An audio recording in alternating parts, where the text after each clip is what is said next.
If you've seen this tool and you wonder what it's for, this is a hose spring clamp tool. The spring clamp you see on the hoses.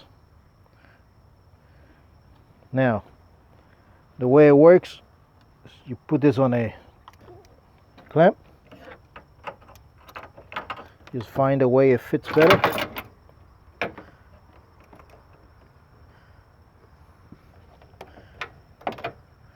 Then you squeeze it.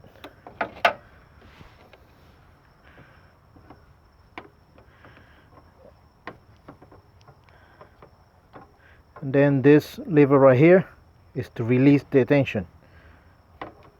Just press it in and I release the tension.